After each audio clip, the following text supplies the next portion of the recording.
ये जनगण मन को दफन करने की बात कर रहा है बंदा, आरएसएस का बंदा। इस पर तो इन पर मुकदमे चलने चाहिए थे 49 के अंदर भी। असल में मोदी ना इतिहास जानते हैं ना आज को जानते हैं, और उनके जो डुप्लीकेट हैं हमारे होम मिनिस्टर हैं उनको भी कुछ नहीं जानते। मैं इसलिए कह रहा हूँ, तुम मुझे अपना एक वाकया बता दो जब तुमने वंदे मातरम गाते हुए अंग्रेज़ों के खिलाफ तुमने कोई धरना लगाया हो, कोई मोर्चा लगाया हो, तुमने किसी स्कूल में गाया हो अंग्रेज़ों के खिलाफ, अंग्रेज़ों भारत छोड़ो। मुझे एक बार बता दो। मैं अपनी जो मैं कुछ रिसर्चर हूँ, मैं सब हूँ, मैं खामोश होकर बैठ जाऊंगा, मैं कुछ नहीं करूंगा। जो गाना अंग्रेजों के खिलाफ गाया जाता था, जिसको मुसलमान हिंदू सिख सब मिलकर गाते थे, फांसी पर चढ़ाए जाते थे, गोलियां खाते थे, उनके घर जला दिए जाते थे, तुमने अंग्रेजों की दलाली में इस गाने को कभी नहीं गाया। आज तुम वंदे मातरम के सबसे बड़े झंडा बरदार बन रहे हो। शर्म नहीं आती है? बंकिम ने क्या किया, इसमें मुसलमानों को अलग कर दिया और इसको हिंदू बनाम मुसलमान कर दिया। अरबिंदो घोष ने इसका ट्रांसलेशन किया अंग्रेजी में और कहा कि ये बंगाल का नेशनल एंथम है। अच्छा, आप जानते हैं ना कि ये सारे बंगाली जो थे ये नेपाल को राष्ट्र मानते थे, और ये हिंदू राष्ट्रवाद जो है बंगाल से ही शुरू हुआ। यानी सीधा सीधा इसका इंडिया से कोई ताल्लुक ही नहीं है। आज जो कांग्रेस को गाली बक रहे हैं इस्लाम के तुष्टीकरण, उन्होंने उठाया इस सवाल को और कहा कि हम पार्टीशन नहीं होने देंगे। बहुत लोग मारे गए। ये उस पार्टीशन के खिलाफ आंदोलन का नारा बन गया, वंदे मातरम। और वहाँ बड़े पेजेंट किसान लीडर हैं अब्दुल रसूल, जो बाद में सीपीएम में रहे और बहुत किसानों को संगठित किया बंगाल में, हमारे बंगाल में। तो ये मंच पर ये गाना गा रहे थे, वंदे मातरम में नारा लगा दिया, इनकी बहुत पिटाई की गई, ये लगभग मार दिए गए।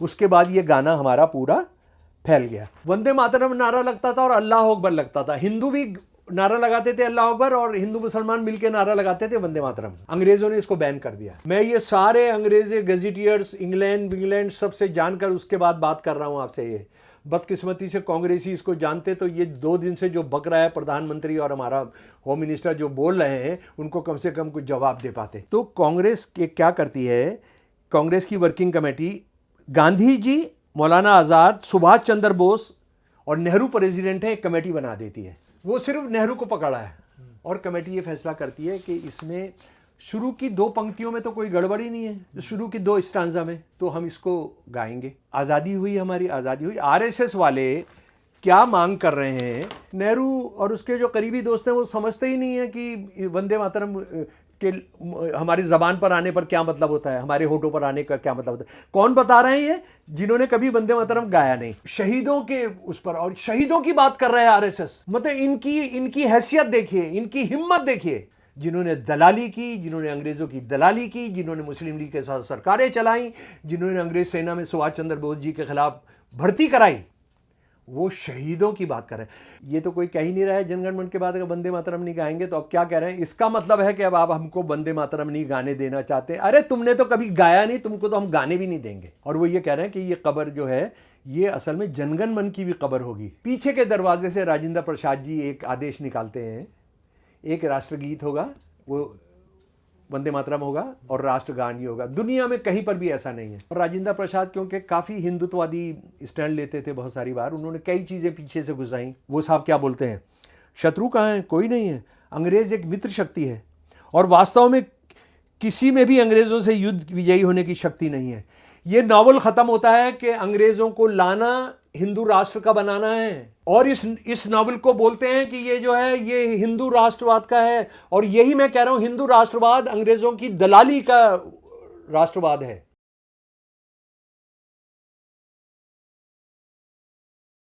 नमस्कार दोस्तों, मेरा नाम हैदर अब्बास नकवी है और आप लोग मुझको इस वक्त दास स्वतंत्र पर देख रहे हैं। जी हाँ, आप लोग पहचान गए होंगे कि हम लोग फिर इतिहास के पन्नों से हकीकत आपको बताने के लिए आए हैं, और हर बारी की तरह आप लोग बहुत पसंद कर रहे हैं। शमसुल इस्लाम साहब जो बात कह रहे हैं उसको समझा जा रहा है और वो लोगों तक पहुंच रही है हकीकत, इतिहास। तो आज हम फिर से शमसुल इस्लाम साहब के साथ हैं और इन्हीं से जानेंगे। सर, बहुत बाकी की वीडियो में लोग बहुत रिएक्शन दे रहे हैं, बता रहे हैं, और इस तरह की बातें थी नहीं जो आपने पिछले 2 वीडियो में बताई हैं, तो ये शायद अब गायब होती जा रही हैं। लोगों को समझ में नहीं आ रहा इतिहास में क्या था क्या नहीं था।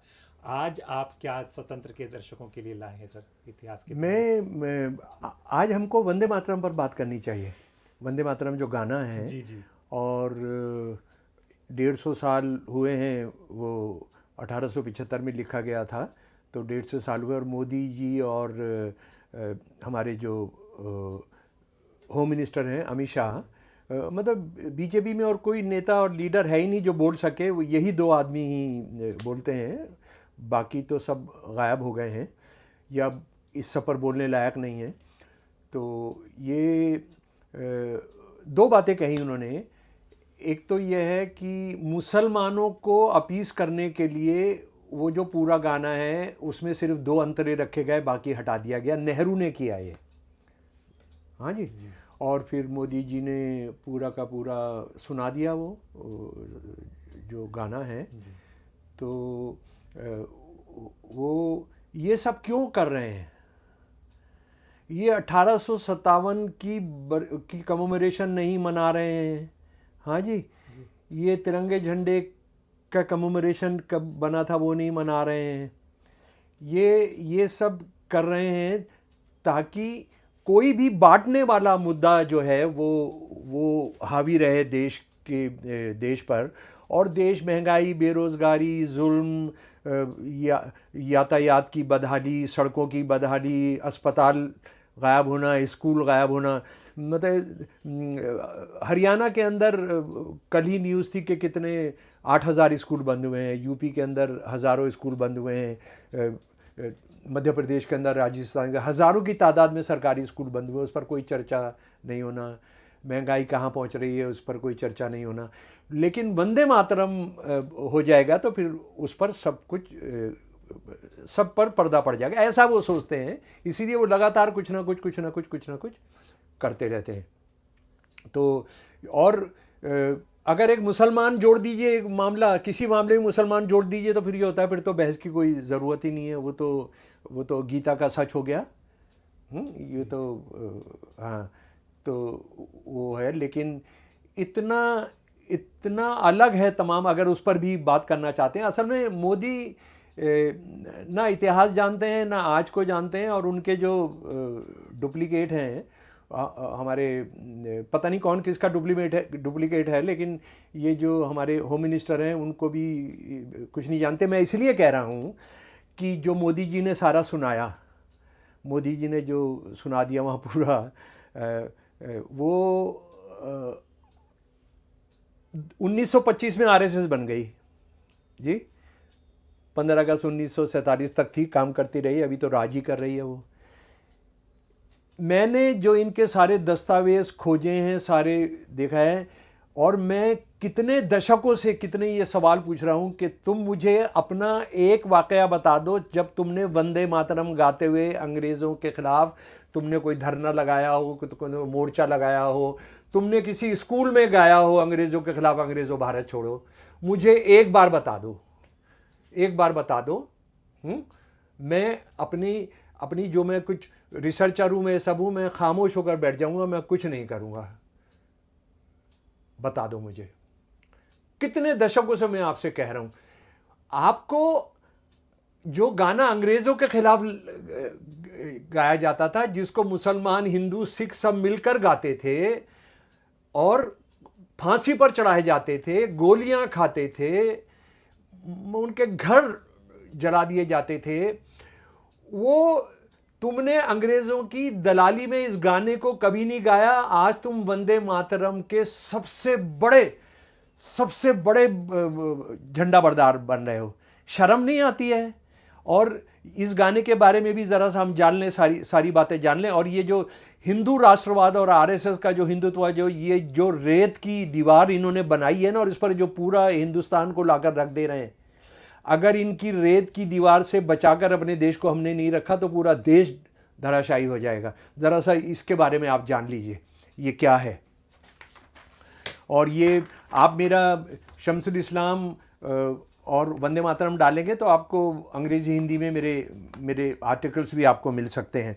देखिए, वंदे मातरम असल में क्या है कि ये बंकिम चंद्र चटर्जी जो थे, इसको आपको जानना चाहिए कि बंकिम चंद्र चटर्जी पहले ऐसे आदमी थे जिनको अंग्रेज़ों ने 1857 के बाद सीधा एक बड़े पद पर बिठाया था। और ये वो आदमी थे जो 2 सब्जेक्ट के अंदर फेल हो गए थे कलकत्ता यूनिवर्सिटी के अंदर, और कलकत्ता यूनिवर्सिटी ने इनको ग्रेस मार्क देकर इनका बीए पूरा कराया था। ये सारी उनकी जीवनी और इस सब के अंदर लिखा हुआ है जी।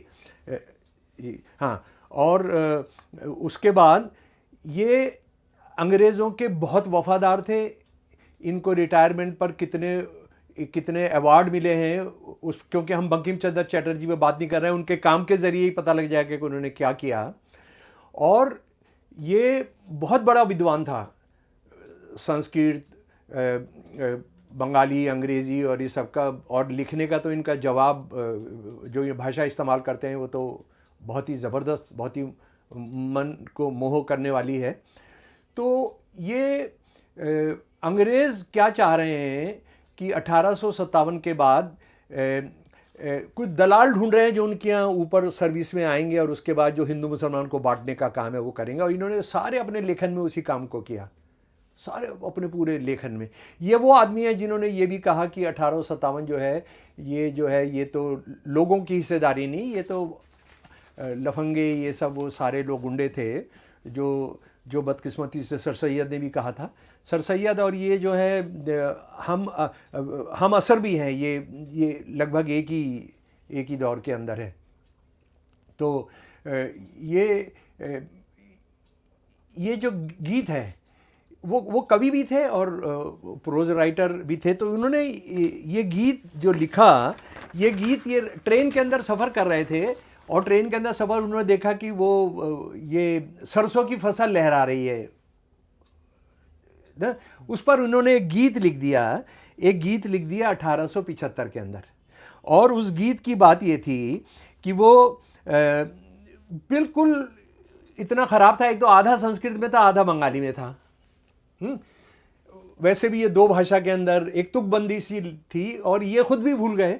और जब इसको रविंद्रनाथ टैगोर जी ने इसकी धुन बना दी तो उसके बाद भी इनके जो बहुत 2 पोएट नवीन चंद्र सेन थे, उन्होंने इनके दोस्त भी थे कि ये तुमने किया तो है, अच्छा भी है, लेकिन ये एक जो ये कहते हैं ना सड़क छाप किस्म का गाना लिख दिया तुमने। मैं अंग्रेजी बता रहा हूँ, spoiled by your potpourri of half Bengali and half Sanskrit. ठीक है, ये तुमने सड़क छाप किस्म का लिख दिया है। It reminds me of Govind अधिकारी जात्रा सॉन्ग्स। वो जात्रा जो होती है, वहाँ नाटक होता है ना, सारी रात होता है, उसको जात्रा कहते हैं, जैसे हमारे यहाँ नुक्कड़ नाटक। तो ये तो उसकी जात्रा जैसा कि उसमें ये गाया जाएगा, उस तरह का गाना लगता है। सच ये है कि उस वक्त जादू भट्ट जो एक बहुत रिनाउंड सिंगर थे, उन्होंने कहा कि उन्होंने इसकी अट्रैक्टिव धुन बना दी, लेकिन उसके बाद भी ये चला नहीं। उसके बाद क्या हुआ कि जब ये अपना नावल लिख रहे हैं 20-30 साल के बाद, तो उन्होंने 1982 में जब आनंद मठ लिखते हैं, तो आनंद मठ जो आरएसएस के हिसाब से, हिंदू नेशनलिस्ट के हिसाब से भारत के राष्ट्रवाद का प्रतीक है। और ये वो नावल है जो भारत माँ का कंसेप्ट देता है। इससे पहले हिंदुत्ववादी जो है फादर मानते हैं राष्ट्र को ना, हिंदू राष्ट्र जो है वो फादर है, ये मादर का दुर्गा, और माँ जो है वो भारत दुर्गा है, वो इसी नावल से आता है। ये नावल क्या है आनंद मठ कि इतिहास में कभी जो अंग्रेज़ों के राज आने से भी जो 200 साल पहले जो नवाबों का राज था, उसमें मुसलमान जो जुल्म करते थे उसके खिलाफ लड़ाई का संतान सेना है, बच्चे, चिल्ड्रन सेना है।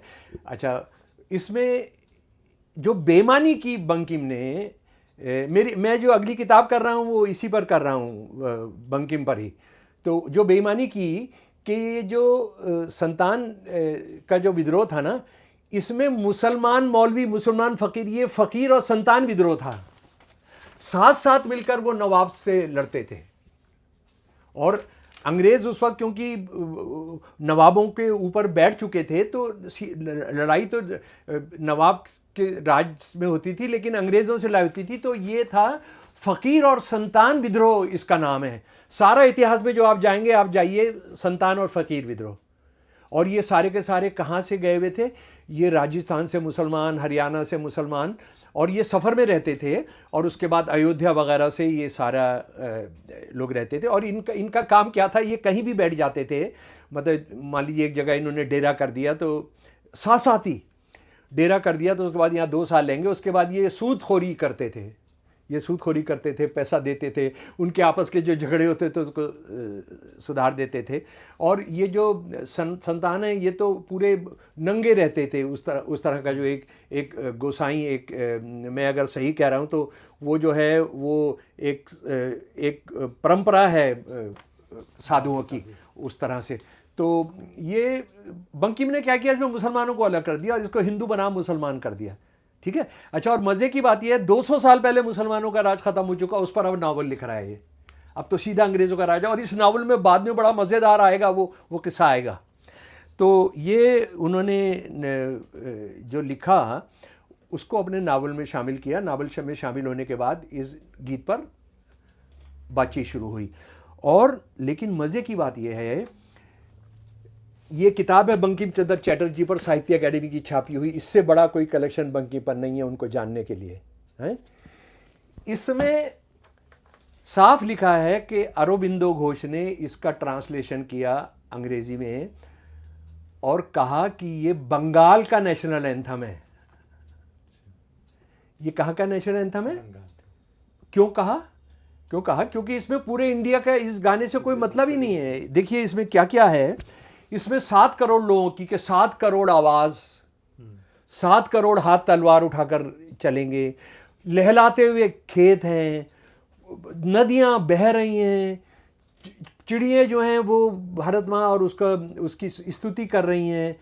तो अगर इसको कोई राजस्थान में गाए तो वो तो पागल हो जाएगा, उधर लद्दाख में अगर इसको गाएंगे तो ये तो भारत को रिप्रेजेंट नहीं करता। इसीलिए ये इन्होंने, अरबिंदो ने कहा कि ये नेपाल का राष्ट्रगीत है।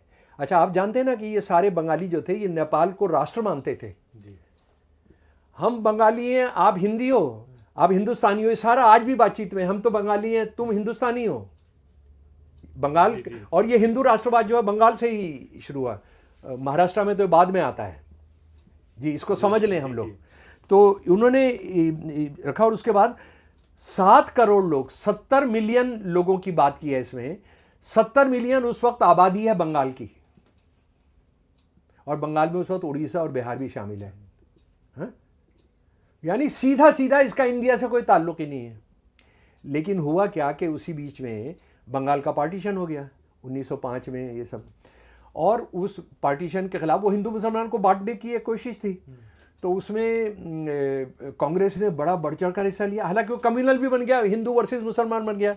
मुसलमान सारे मज़ारे थे, सारे के सारे भूमिहीन किसान थे, सारे जोतदार हिंदू थे। तो मुसलमानों को थोड़ा संतुष्ट करने के लिए अंग्रेज़ों ने ये किया कि उसको पार्टीशन कराया, और पार्टीशन ऐसे किया कि जो जिसमें मुसलमानों को थोड़ा सा फ़ायदा हो जाए। तो लेकिन वो हिंदू मुसलमान, कांग्रेस ने उस लड़ाई को उठाया। हैदर साहब आज जो कांग्रेस को गाली बक रहे हैं इस्लाम के तुष्टीकरण, उन्होंने उठाया इस सवाल को और कहा कि हम पार्टीशन नहीं होने देंगे। बहुत लोग मारे गए। ये उस पार्टीशन के खिलाफ आंदोलन का नारा बन गया, वंदे मातरम। गीत कोई नहीं जानता है। और क्या है, भारत माँ तुझे सलाम। आरएसएस वाले इसको आज भी मैं पढ़ रहा हूँ, जो इनका भगवत है, कहाँ कल परसों कोई भाषण किया है, बेंगलोर में पहुँचा है वो 2-3 दिन के लिए, भारत माँ हम तुझे पूछते हैं। तो इसका उस तरह से पूजने की बात नहीं, वंदे मातरम, माँ तुझे सलाम, मादरे वतन तुझे सलाम। तो ये सारी हिंदुस्तान में कैसे फैला कि किसानों की सभा हो रही है बारीसाल में, और वहाँ बड़े पेजेंट किसान लीडर हैं अब्दुल रसूल, जो बाद में सीपीएम में रहे और बहुत किसानों को संगठित किया बंगाल में, हमारे बंगाल में। तो ये मंच पर ये गाना गा रहे थे, वंदे मातरम में नारा लगा दिया, इनकी बहुत पिटाई की गई, ये लगभग मार दिए गए। उसके बाद ये गाना हमारा पूरा फैल गया। और बंगाल में फिर ये हुआ कि जो जुलूस निकलता था हिंदू मुसलमान टुगेदर, वंदे मातरम नारा लगता था और अल्लाह अकबर लगता था। हिंदू भी नारा लगाते थे अल्लाह अकबर, और हिंदू मुसलमान मिलकर नारा लगाते थे वंदे मातरम। अंग्रेजों ने इसको बैन कर दिया। अंग्रेज़ों ने इसको बैन कर दिया। मैं ये सारे अंग्रेज़ी गजेटियर्स इंग्लैंड सबसे जानकर उसके बाद बात कर रहा हूँ आपसे। ये बदकिस्मती से कांग्रेसी इसको जानते तो ये 2 दिन से जो बक रहा है प्रधानमंत्री और हमारा होम मिनिस्टर जो बोल रहे हैं, उनको कम से कम कुछ जवाब दे पाते। तो ये अंग्रेज़ों ने बैन कर दिया इसको। लेकिन मज़े की बात यह है, उसी दौरान के अंदर जंग शुरू हो गई, फर्स्ट वर्ल्ड वॉर शुरू हो गई। सारी सेना तो 80% सेना तो भारत से भर्ती की गई है, हिंदू मुसलमान सिख। तो वहाँ पर जब जर्मनी के मोर्चों पर और टर्की के मोर्चों पर जब हमला करना है, तो ये तो फौजियों को इनको जोश दिलाने के लिए हाइशा की जगह वो वंदे मातरम कहते थे। अंग्रेज़ों ने इजाज़त दे दी कि तुम वंदे मातरम कहो। आप ज़रा देखिए भाई, उनको प्रेरित करने के लिए जो हमारे यहाँ कहते हैं हाई शाह, दौड़ लगा के हाई शाह। तो हमारे जो सिपाही थे, हिंदुस्तानी सिपाही जो इंग्लैंड की सेवा करने के लिए गए हुए थे और लाखों मारे गए, उसमें शहीद हुए। तो वो जो थे वंदे मातरम गाने का इनको कर दिया। इसी बीच में मुस्लिम लोग खड़ी हो रही है, और जो हिंदू जो कुछ लोग हैं, जो हिंदू महासभा वगैरह के लोग हैं, वो इस गाने की बात कर रहे हैं और उसमें फिर आपस में सवाल उठ रहे हैं। अच्छा, ये जो बोलते हैं कि सिर्फ मुसलमानों की वजह से, बुद्ध सवाल उठा रहे हैं, आर्य समाजी सवाल उठा रहे हैं, जैन समाज उठा रहे हैं, सिख सवाल उठा रहे हैं कि ये मूर्ति पूजा जो है ये भारत की पूरी उसकी रिप्रेजेंट नहीं करती है। इसको मत करिए। दुर्गा की पूजा और ये स्तुति और ये सब जो है वो नहीं है। माँ तुझे सलाम वो ठीक है, 2 शुरू के अंतरे भी ठीक है, लेकिन बाद में फिर जो आप दुर्गा से उसको जोड़ते हैं वो ठीक नहीं है। तो कांग्रेस, क्योंकि जनता किसको रिप्रेजेंट करती थी, उन्होंने कमेटी बना दी। और इस कमेटी में कौन कौन था? मुझे दुख होता है इस आदमी को, ये हमारा प्रधानमंत्री जो है, नेहरू को वो फिर ले आया कि नेहरू ने निकलवा दिया, ये कर दिया। जी, ये कांग्रेस ने एक कमेटी बना दी जनाब, कांग्रेस ने एक कमेटी बना दी। और इस कमेटी के अंदर कौन कौन है? इस कमेटी के अंदर हैं जी अब्दुल रसूल हो गए। इस कमेटी के अंदर हैं जनाब, ज़रा सा वो, हाँ क्या हुआ भाई,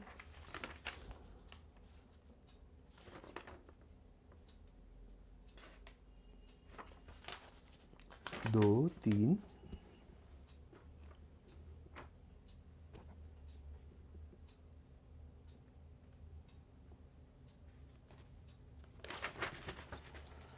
जी सॉरी, हाँ जी। कांग्रेस ने कलकत्ता और वर्धा में इस पर बड़े डिस्कशंस हुए, और बाकी में मुस्लिम लीग जो थी वो ये उठा रही है कि वो सबसे ज़्यादा वोकल उठा रही है कि वो ये जो है ये तो मूर्ति पूजा है। तो कांग्रेस के क्या करती है, कांग्रेस की वर्किंग कमेटी, गांधी जी, मौलाना आज़ाद, सुभाष चंद्र बोस और नेहरू प्रेसिडेंट है, एक कमेटी बना देती है। वो सिर्फ नेहरू को पकड़ा है। इसमें गांधी जी हैं, इसमें सुभाष चंद्र बोस हैं, इसके अंदर अबुल कलाम आज़ाद हैं। और कमेटी ये फैसला करती है कि इसमें शुरू की 2 पंक्तियों में तो कोई गड़बड़ी नहीं है, शुरू की 2 स्टांजा में, 2 अंतरों में कोई दिक्कत ही नहीं है, तो हम इसको गाएंगे। हाँ, और उसके लिए फिर बाद में एक और कमेटी बनाते हैं कि इसकी एक अच्छी सी धुन बना दी जाए। ठीक है, अच्छी सी धुन बना दी जाए, तो वो भी बन गई। उसके बाद जनाब ये हुआ कि आज़ादी हुई, हमारी आज़ादी हुई। आरएसएस वाले क्या मांग कर रहे हैं, मैं उनका आपको सन 1949 का ये सन 1949 दिसंबर 28 का इनको कर रहा हूँ कि अब इसी बीच में वो हमारा राष्ट्रगान लिखा गया है रविंद्र द्वारा, जनगण मन। तो वो जनगण मन के खिलाफ इसको आज़ादी के बाद इसको खड़ा कर रहे हैं। कभी नहीं गाया उन्होंने वंदे मातरम, कांग्रेस ही जान दे रहे हैं। भगत सिंह, राजगुरु, सुखदेव वंदे मातरम कह रहे हैं। जो काकोरी के शहीद हैं वो वंदे मातरम कहते हुए शहीद हो रहे हैं। आखिरी नारा क्या है? इनकलाब जिंदाबाद वंदे मातरम, इनकलाब जिंदाबाद वंदे मातरम। माँ तुझे सलाम, इनकलाब जिंदाबाद जी। तो ये नहीं कर रहे हैं। ये देखिए क्या लिख रहे हैं 28 दिसंबर को, नेहरू को कह रहे हैं कि नेहरू समझता ही नहीं है कि Pandit Nehru and his cabinet is unaware of the glorious history of the two small words Vande Mataram on their lips. The mission of their lives, as also of thousands of other patriotic lives in this motherland of ours, has been summed up in these two enchanting words. वो कह रहा है गांधी, नेहरू समझता ही नहीं है, नेहरू और उसके जो करीबी दोस्त हैं वो समझते ही नहीं है कि वंदे मातरम के हमारी ज़बान पर आने पर क्या मतलब होता है, हमारे होठों पर आने का क्या मतलब होता है। कौन बता रहे हैं ये? जिन्होंने कभी वंदे मातरम गाया नहीं। ठीक है जी। उसके बाद the place of Vande Mataram as our national anthem was not decided by committee and subcommittee and even governments. It is a national anthem and in its own right, in the right of the spontaneous martyrdom of our now forgotten patriots. क्या बोला है कि जनगणमन आ चुका है ना, कि वो अच्छा कांग्रेस ने क्या किया था, बड़ा डेमोक्रेटिक तरीका अपनाया था, इसको सब जगह भेज दिया, आप चूज कर लो। जनगणमन को आपने राष्ट्रगान बनाना है, आपने वंदे मातरम को बनाना है, तो सारी जगह से आ गया। बंगाल को छोड़ के, शायद बंगाल या कहीं को छोड़ के आ गया कि हम जनगणमन चाहते हैं, क्योंकि जनगणमन रिप्रेजेंट्स पूरे उसको, और उसकी धुन भी गाई जा सकती है ना, और उसमें ये चक्कर भी नहीं है आधा बंगाली आधा ये सब भी नहीं है। तो कह रहे हैं कि ये तो जानते ही नहीं है ये कि वंदे मातरम क्या है, और शहीदों के उस पर, और शहीदों की बात कर रहा है आरएसएस। मतलब इनकी हैसियत देखिए, इनकी हिम्मत देखिए, जिन्होंने दलाली की, जिन्होंने अंग्रेजों की दलाली की, जिन्होंने मुस्लिम लीग के साथ सरकारें चलाई, जिन्होंने अंग्रेज सेना में सुभाष चंद्र बोस जी के खिलाफ भर्ती कराई, वो शहीदों की बात कर रहे हैं। ये वही शहीदों की बात कर रहे हैं जब गोलवलकर ने कहा कि शहीद जो हुए इसका मतलब है उनके मकसद में कोई त्रुटि थी, उनकी लड़ाई में कोई त्रुटि थी। ये वो कह रहा है बंदा, क्योंकि अभी वो है, अभी जो है 49 के अंदर वही है प्रमुख जो है। अच्छा उसके बाद सुनिए लेकिन लास्ट का, Jana Gana Mana is confirmed in place of Vande Mataram, it will mean that we have no longer a right to say Vande मातरम। अच्छा ये तो कोई कह ही नहीं रहा है जनगणमन के बाद अगर वंदे मातरम नहीं गाएंगे, तो अब क्या कह रहे हैं, इसका मतलब है कि अब आप हमको वंदे मातरम नहीं गाने देना चाहते। अरे तुमने तो कभी गाया नहीं, तुमको तो हम गाने भी नहीं देंगे, क्योंकि तुम भारत माँ को बदहाल करने के लिए तुम वंदे मातरम गाने हो, तुम वंदे मातरम तुमको गाने नहीं दिया जाएगा। आई वर्शिप दी मदर, अच्छा आप देखिए, आई वर्शिप दी मदर, वंदे मातरम। हाँ, it will also mean that Vande Mataram is buried alive with the word Jana Gana Mana on the tomb stone. आप बताइए किस तरह से एक दूसरे के खिलाफ खड़ा कर रहे हैं।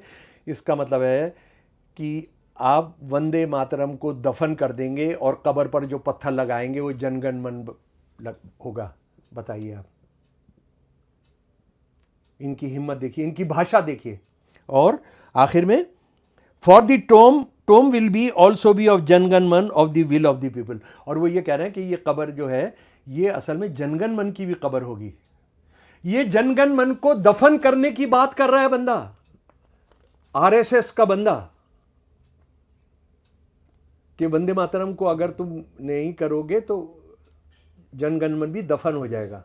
अगर इसका अंग्रेजी का कोई और मतलब कोई मुझे बता दे, इस पर तो इन पर मुकदमे चलने चाहिए थे 49 के अंदर भी। अच्छा देखिए बाद में क्या होता है, हमारी कॉन्स्टिट्यूंट असेंबली पास कर देती है जनगणमन। पीछे के दरवाजे से राजेंद्र प्रसाद जी एक आदेश निकालते हैं, एक राष्ट्रगीत होगा, वो वंदे मातरम होगा और राष्ट्रगान ही होगा। दुनिया में कहीं पर भी ऐसा नहीं है, दुनिया में कहीं पर भी ऐसा नहीं है। और राजेंद्र प्रसाद क्योंकि काफ़ी हिंदुत्ववादी स्टैंड लेते थे, बहुत सारी बार उन्होंने कई चीज़ें पीछे से घुसाई, बहुत सारी चीज़ें पीछे से घुसाई, तो वो ये हो गया। अच्छा अब ज़रा सा कांग्रेस ने एक बड़ी गलती कांग्रेस ने क्या किया कि जब 2 अंतरे किए ना, तो उन्होंने कहा कि ये तो वैसे भी आनंद मठ का नावल है और आनंद मठ तो राष्ट्रवाद का है। और कांग्रेस की नालायकी, मतलब मैं कहता हूँ कि ये जो कमेटी थी, आज़ाद थे, नेहरू थे, ये सब थे, पता नहीं क्या चक्कर था, उन्होंने आनंद मठ पढ़ा था नहीं पढ़ा था।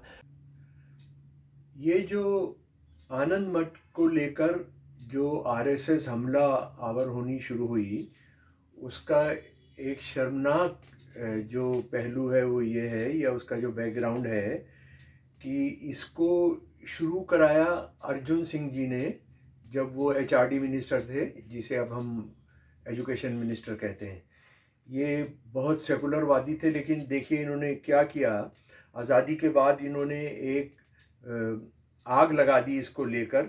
इन्होंने कहा कि 7 सितंबर 2006 को सारे स्कूलों में, देश के सारे स्कूलों के अंदर वंदे मातरम गाया जाएगा। हालांकि बात ये था कि इनका वंदे मातरम से मतलब यही था कि वो शुरू के 2 स्टैंजा गाए जाएंगे, पर इसने मौका दिया आरएसएस को फिर एक बार एक ऐसा मुद्दा पकड़ लेने का जिसको उन्होंने पीछे रखा हुआ था। यानी वो उस पर बहुत एक्टिव नहीं थे।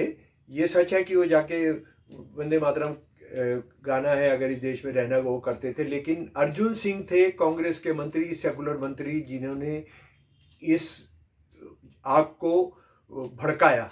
वंदे मातरम को लेकर जो ये कहा जाता है कि जैसे सारे हिंदू इसके पक्ष में थे, ये सच नहीं है। कांग्रेस वर्किंग कमेटी ने जो फैसला लिया था 2 स्टैंजा गाए जाएंगे, लेकिन उसके बाद भी जो हिंदू राष्ट्रवादी थे, जो सारे ऊंची जाति के थे बंगाल में, वो इसको पूरा गाने लगे। इस पर बहुत दुखी होकर रविंद्रनाथ टैगोर ने, जिनको जिम्मेदारी दी गई थी कांग्रेस वर्किंग कमेटी की तरफ से कि वो इसको कैसे इसकी धुन बनाई जाए, नई कैसे इसको पॉपुलर किया जाए, उसकी जिम्मेदारी दी थी। उन्होंने सुभाष चंद्र बोस जी को सन 1937 में जो खत लिखा वो सुन लीजिए। पहले 2 छंद मातृभूमि की सुंदरता के अप्रतिम आह्वान के साथ शुरू हुए। बाद के छंदों में मातृभूमि की तुलना हिंदू देवी दुर्गा से की गई, इसलिए कांग्रेस ने केवल पहले 2 छंदों को ही राष्ट्रीय गीत के रूप में अपनाने का निर्णय लिया। वंदे मातरम का मूल देवी दुर्गा का भजन है, ये इतना स्पष्ट है कि इस पर कोई बहस नहीं हो सकती। बेशक बंकिम चंद्र अंततः दुर्गा को बंगाल के साथ अविभाज्य रूप से एकाकार देखते हैं, लेकिन किसी भी मुसलमान से ये उम्मीद करना कि वो दुर्गा, ये 10 हाथों वाली दुर्गा की पूजा करेंगे, ये बहुत नाजायज है। और उसके बाद टैगोर जो है ये कहते हैं कि दुर्गा पूजा के अंदर आपने इस गाने को, जो है उस जमाने में जो दुर्गा पूजा हो रही थी, कि आपने इस गाने को पूरे गाने को स्तुति के तौर पर आप इस्तेमाल कर रहे हैं दुर्गा की, तो ये आप अच्छा नहीं कर रहे हैं। और उससे आप ये मुसलमानों से उम्मीद करते हैं कि वो इसको गाएंगे, तो सच्ची बात यह है कि ये आत्मघाती होगा, और ये हिंदुओं का जो अनुचित होगा, और ये आत्मघाती होगा। और ये क्या होगा, यानी उसको हम दूसरे शब्दों में कह सकते हैं कि उनके कट्टरवाद होगा हिंदुओं का, ये टैगोर कह रहे हैं। आनंद मठ में जो अंग्रेज़ों की दलाली है, जो अंग्रेज़ों के आने से हिंदू राज हो गया, ये बंकिम चंद्र साहब का ये अचानक नहीं हो गया, कोई अलग थलग से नहीं वाकया है कि उन्होंने ये नावल जो लिखा उसमें ऐसा है। सच ये है कि ये जो इनकी शुरुआत ही सरकारी नौकरी में एक अंग्रेज़ों के एक दलाल के तौर पर हुई थी। उसका उसके सबूत में मैं आपको बताना चाहता हूँ। ये मेरे पास है कलकत्ता यूनिवर्सिटी सिंडिकेट के, यानी उसकी जो गवर्निंग बॉडी थी, उसके 24 अप्रैल 1858 के रिकॉर्ड्स। उसमें ये कहा गया है कि 11 लोग बीए में, 13 कैंडिडेट्स बीए में बैठे थे, उसमें से 3 एब्सेंट रहे और सब फेल हो गए, लेकिन 2 लोगों को, बंकिम चंद्र चटर्जी को और जदुनाथ बोस को ग्रेस मार्क्स देकर हमने पास कर दिया बीए में। और यहाँ ये नहीं भूलें कि ये बंकिम चंद्र चटर्जी वो है जिनको पहला इंडियन है जो 1857 की हमारी जंग में हार के बाद, जिनको सरकार एक बड़ी आईएएस के बराबर की नौकरी में बंगाल के अंदर तैनात करती है। तो ये अंग्रेजी हुकूमत ने, अंग्रेजी शासकों ने, गोरे शासकों ने इनको गुरूम किया उसके लिए। और इनकी जो पोस्टिंग्स रहीं, वो पोस्टिंग्स भी उन जगह पर रहीं जो इनकी तमाम रिकॉर्ड्स हैं इनकी नौकरी के, कि वो जहाँ पर क्रांतिकारी जिनको अंग्रेजी आतंकवादी कहते थे वो जहाँ जहाँ सक्रिय थे वहाँ पर इनकी पोस्टिंग की जाती थी, और इनके रिकॉर्ड में यह है कि उन्होंने बहुत बहुत कामयाबी से उस सबको दबा दिया। अच्छा, एक चीज़ और जो बहुत ज़रूरी है जानने की कि ये 33 साल इन्होंने नौकरी की, और हमको बताया जाता है ये तो बड़े देशभक्त थे, ये तो नेशनलिस्ट थे, इन्होंने हिंदू राष्ट्र की कल्पना दे दी, और ये आनंद मठ जो है वो तो भारतीय राष्ट्रवाद का बहुत बड़ा नावल है, दस्तावेज है। लेकिन ये भी समझ लीजिए कि जब ये रिटायर हुए तो इन्होंने, अंग्रेज़ों ने इनको CIE, companion of the order of the Indian empire, ये अंग्रेज़ इंग्लैंड के बाहर जो अपने दलालों को सबसे बड़ा खिताब देते थे, ये वो खिताब है जो 1817 में गद्दारी करने वाले सारे नवाबों और राजाओं को भी उन्होंने दिया। RSS ने जिस तरह से वंदे मातरम को मुद्दा बनाया है, और अभी उसके 150 साल होने पर फिर एक बार ये कहा है कि मुसलमानों के तुष्टीकरण की वजह से इसमें से वो 4 स्टैंजाज, 4 अंतरे हटाए गए, जो बिल्कुल झूठ है। उसकी बहुत सारी वजूहत थी, वो सिर्फ मुसलमानों की वजह से नहीं किया गया था। बात यह है कि जिस तरह से कुछ मुसलमान लीडरान, सियासी और मजहबी जो हैं, उन्होंने जिस तरह से रिएक्शन दिया है वो RSS के हाथों में खेलने के बराबर है। यानी RSS ये बताना चाहती है कि देश को प्यार करने वाला सबसे बेहतरीन जो गीत है वो मुसलमान नहीं गा रहे हैं, इसलिए मुसलमान जो है देशद्रोही हैं, और मुसलमान तो हमेशा गद्दार रहे हैं। सच यह है कि ये गाना जिस नावल के अंदर है, और ये सवाल मुसलमान जो ये लीडरान जो सवाल कर रहे हैं, जो ऑब्जेक्शन कर रहे हैं, उनको ये बताना चाहिए कि ये जो जिस नावल से ये गीत आया है वो गीत राष्ट्र विरोधी है, वो भारत विरोधी है, इंडियन नेशनलिज्म विरोधी है। क्योंकि उसके लास्ट के आप 4 पेज, जो चैप्टर 8 है आखिरी जो है, उसका आप पढ़कर सुनाइए। और इन मुसलमानों ने ये इनवाइट करना चाहिए जो दूसरे मजहबी अक़लियतें हैं, सिख हैं, जैन हैं, बौद्ध हैं, कि देखिए RSS वाले किस तरह से एक राष्ट्र विरोधी नावल में लिखे हुए गीत को जो है राष्ट्रगीत बनाना चाहते हैं। उससे ज़्यादा शर्म की बात क्या हो सकती है। ये RSS को नंगा करने का, उनको देश के सामने ही बताने का कि वो किस तरह से आनंद मठ को पूछते हैं, जो ये कह रहा है कि अंग्रेज़ों का राज होना जो है वही सनातन धर्म का राज है, इसलिए अब अंग्रेज़ों से लड़ने की कोई ज़रूरत नहीं। ये देश को बताएं हम लोग मिलकर। मैंने इस वक्त इंडिया में आनंद मठ के जितने भी वर्जन हैं वो सारे जमा किए हैं, उर्दू, हिंदी, अंग्रेज़ी के।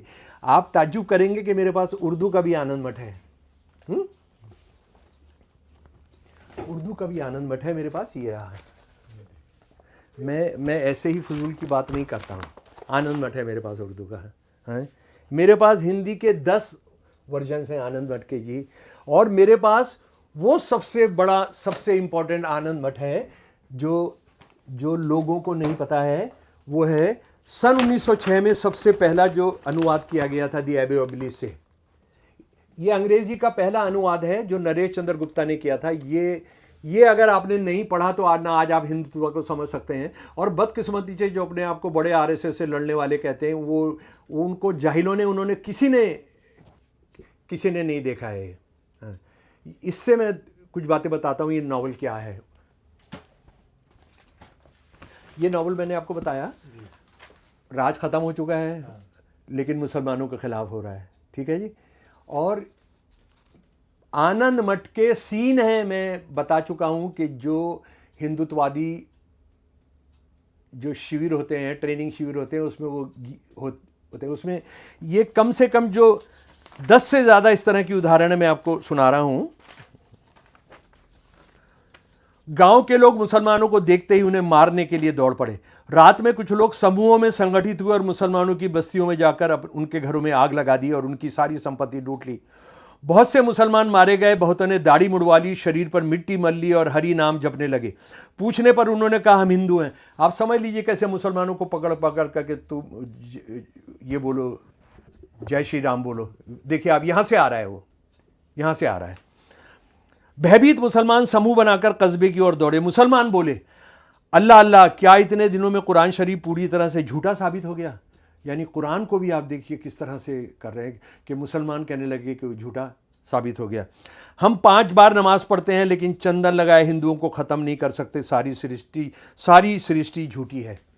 यानी मुसलमान जो है फोर्स कर दिया हमने कि वो इस्लाम को छोड़ दो, कुरान को कह दो कि ये नाकाम हो गया। ठीक है, अच्छा चलो भाई ठीक है, ये बात तो हो गई। लेकिन कांग्रेसी कैसे इसको भूल सकते थे? इसके लास्ट के 2 पेज पढ़ ले बस, जिसको ये हिंदू राष्ट्रवाद का कहते हैं ना, ये चैप्टर 8 है लास्ट का। इसके ये असल में ये बड़ा टाइप है, तो ये 4 पेज पढ़ ले। ये है, मैं उसका हिंदी आपको बढ़कर बताऊंगा संक्षिप्त में। अगर ये राष्ट्रवाद है तो हमने इस राष्ट्रवाद के मुखालिफ हो जाना चाहिए। क्या हुआ कि मुसलमानों को हरा दिया। बज जो हेडक्वार्टर था अंग्रेज़ों का, तो वहाँ पर अंग्रेज़ अब हो गए और मुसलमान सब हार गए, मुसलमान भगा दिए गए और अंग्रेज़ों का बाकायदा राज हो गया। तो जो सत्यानंद जो है, जो इनके संतान के जो लीडर हैं, वो कहते हैं कि आके खुशी मना रहे हैं मंदिर में बैठकर ये सब। अच्छा, ये भी बता रहे हैं कि जो मंदिर, ये सारे मंदिर संतान सेना रहती थी, वो सारे पहले बौद्ध मंदिर थे। ये भी इसी से पता लगता है, इसी किताब से पता लगता है। जो मैं कब से कह रहा हूँ कि सारे बड़े बड़े मंदिर जो हैं ये बौद्ध मंदिर हैं और जैन मंदिर हैं। तो ये यानी मुसलमानों ने गिराए हैं, तो ये क्या वो इतनी छोटी सी बात नहीं है। तो सत्यानंद जो है वो आके बैठे और थोड़ा सा टेंशन में ये है कि अभी तो मुसलमानों को मारा है, उनके साथ हमने जो किया है वो तो ऐसे 10 से ज़्यादा इस तरह के हैं, मस्जिदों को आग लगाई, ये किया, दाढ़ी में आग लगाई।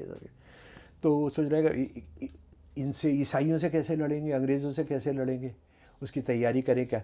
तो ऊपर से एक अवतरित होते हैं डॉक्टर साहब अवतरित होते हैं और उनसे कहते हैं क्यों परेशान हो सत्यानंद, कि जी ये तो मुसलमानों का राज तो हमने, मलेच्छों का राज तो ख़त्म कर दिया, लेकिन हम जो है ईसाइयों से अब लड़ना है। वो कहते हैं क्यों, अंग्रेज़ों का राज लाना ही तो हमारा काम था, आपका उद्देश्य पूरा हो गया, आपने अपनी माँ का भला किया और अंग्रेजी शासन स्थापित किया है। लड़ाई झगड़ा छोड़िए, लोगों को कृषि कार्य में लगाइए और देश फसलों से लहलाए और फलेगा फूलेगा। सत्यानंद अभी भी आश्वस्त नहीं थे और उनकी आंखों में आग की लपटें चमक रही थी। उन्होंने प्रतिज्ञा की, मैं दुश्मनों अंग्रेज़ों के खून से धरती को भिगो दूंगा और उसे उपजाऊ बनाऊंगा।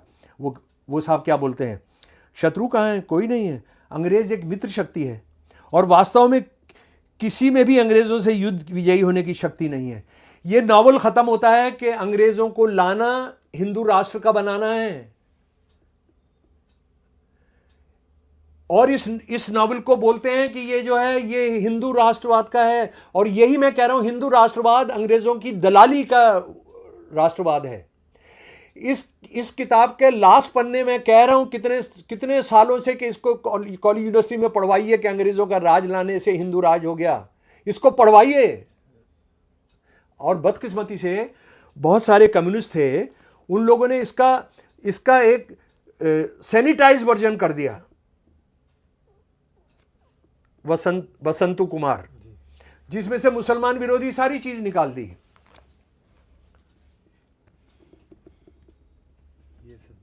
हाँ, तो यानी मैं कह रहा हूं हमारे लोग जो है, जो बड़े बड़े ये सारे लोग बैठे हैं, ये चप्पे चप्पे पर पहुंच जाए ना, हर शहर में एक जगह कर ले कि शाम को हम आपको दस्तावेज पढ़कर सुनाएंगे। मैं भी आ जाऊंगा ये पढ़ने के लिए, ये सुनाने के लिए। आनंद मठ एंटी मुसलमान छोड़िए, चलो तुम मुसलमान के साथ जो किया जो कर रहे हो ठीक है, तुम किसके लिए कर रहे हो? अंग्रेजों को राज कराने के लिए कर रहे हो ना तुम। बंकिम कह रहा है ये, सुन लीजिए मेरे साथी, हमने मुसलमानों को हटाया अंग्रेजों का राज लाने के लिए। और उसकी इतनी लंबी व्याख्या है कि हम जो 34 करोड़ लोग, हमारी बेवकूफ़ी है कि जो हमारा ये मलेच्छपन है कि जो हम 34 करोड़ भगवानों को पूछते हैं। इससे कोई दुनिया नहीं बदलने वाली। अंग्रेज़ों से सीखना चाहिए, अंग्रेज़ों से विज्ञान सीखो, अंग्रेज़ों से मॉडर्निटी, दूसरा शब्द इस्तेमाल करते हैं। ये जो कहते हैं ना मॉडर्निटी, हम जो है वेस्ट मॉडर्निटी के ख़िलाफ़ हैं, उनके दादाजी, उनके बाप जो हैं वो कह रहे हैं कि वो वो अंग्रेज़ों से सीखना। लंबा वक्तव्य है, पढ़िएगा मेरे प्यारे दोस्तों और बताइएगा अपने कमेंट्स में आपने पढ़ा नहीं पढ़ा। नहीं तो मैं हैदर भाई से कहूँगा, हैदर जी से कहूँगा कि वो इसको डालेंगे, इसके पेजों को डालेंगे। चलिए देखिए, इतिहास में सच्चाई छुपी होती है और यही सच्चाई बताना स्वतंत्र का उद्देश्य है। इसी तरह के इतिहास को हम बराबर लाते रहेंगे। हमें इजाज़त दीजिए, फिर होगी मुलाकात ऐसे ही किसी विचार के साथ। तब तक के लिए नमस्कार।